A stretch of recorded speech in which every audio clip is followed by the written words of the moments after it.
name is David Snyder. I've been married for 8 years to my beautiful wife, Audra. We have a beautiful son, 5-year-old Austin.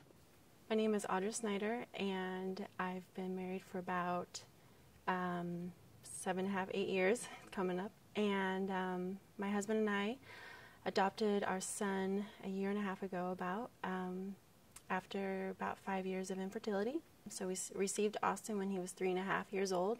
He came through the foster system, and we've been very challenged since we've had him. We're very blessed and very challenged all at the same time. He has reactive attachment disorder and a lot of energy.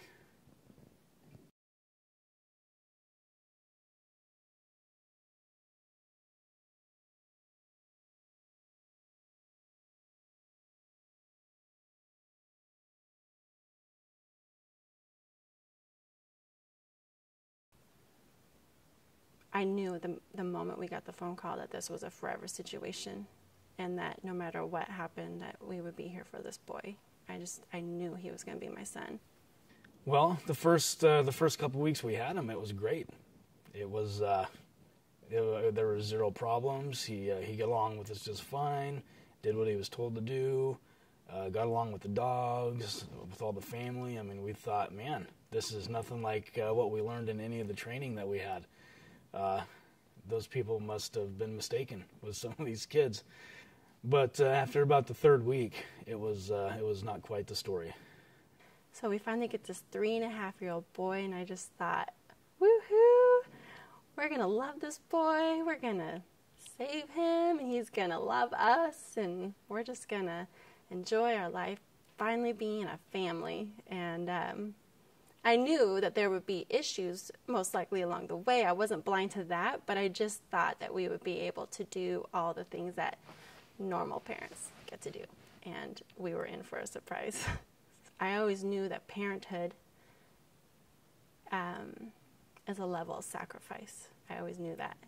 But this, raising a child with trauma and attachment disorder issues, I learned what the word sacrifice really means.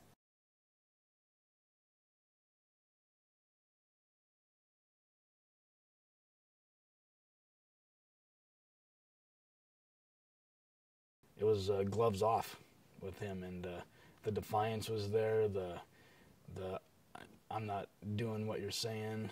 The physical violence. I mean, he would start going through these raging tantrums when he wasn't getting his way or wasn't doing what he wanted to do, where usually it'd be my wife, because I'd be at work, would be holding him, and I mean, holding with all of her strength, having to hold him and hold his legs down, and he'd be trying to kick and punch and bite and headbutt and anything he could do to cause pain or hurt to whichever one of us was there. I mean, to the dogs, I caught him, repeatedly beating my dogs with his fists, with sticks, with whatever he could find, just taking out all that rage on whatever came nearest to him.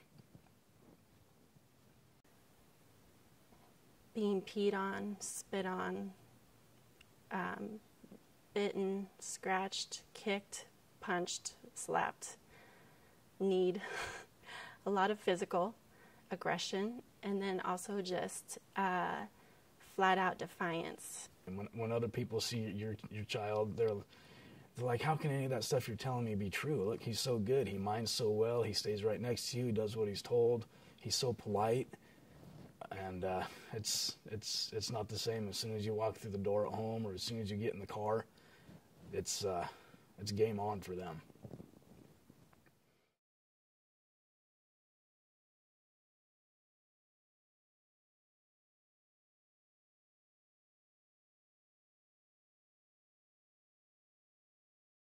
Watching everything that my wife has to endure as she's going through this, and being rejected by the child that we love over and over and over on a daily basis, and watching her heart get torn through that is really hard for me. It is my job to do the best that I can. His healing is not in my hands, in the sense that I believe that's up to God's hands. But it's my job to be the best mom that I can be, to promote an atmosphere of healing. Will my son completely heal? Will our life always be so limited? Will he ever truly be able to forgive those that have hurt him, that have wronged him? Will he be able to forgive God for what he's been through? Will he become the kind of parent that he had? Or will he be able to overcome those things by God's grace and defy the odds and let go and move on and be healed? I wonder, will Austin choose the healing?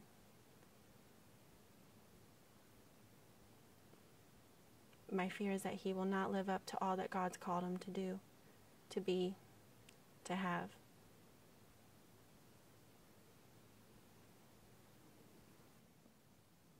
That maybe when we got him, he was already so damaged that it might be beyond fixing. That would be my greatest fear. My hope for Austin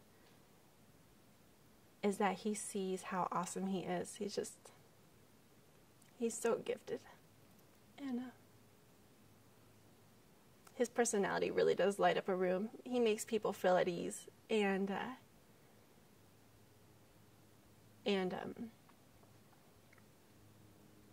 I'm hoping that he won't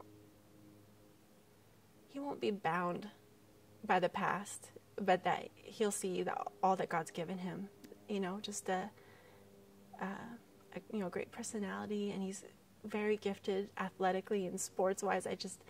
I hope for my Austin that he can just move on and see what God has given him. Instead of focusing on what's happened, just see what God has given him and take hold of that and just share it. My hope and desire is that we'll be able to minister to other children with Austin on our team. Just saying, I've been through what you've been through. I know it's hard. Let me show you the way, And so I hope and pray that this will become an area of ministry for him, that it'll be something that he can use as a tool instead of a crutch. If I could say anything to Austin, I would say that in Psalms 39 it says that I am fearfully and wonderfully made, and my soul knows it full well. And I would say to him that God doesn't waste his time, and God created you for a reason.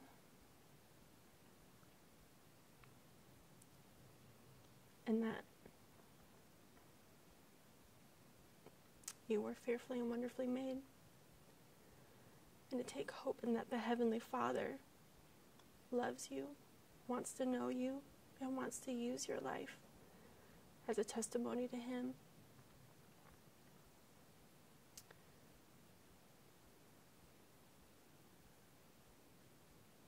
And that I am so blessed to be His mom.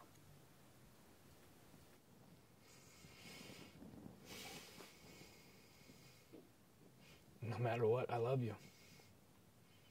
Nothing you could do could push me away. Doesn't matter. I'm in it for the long haul.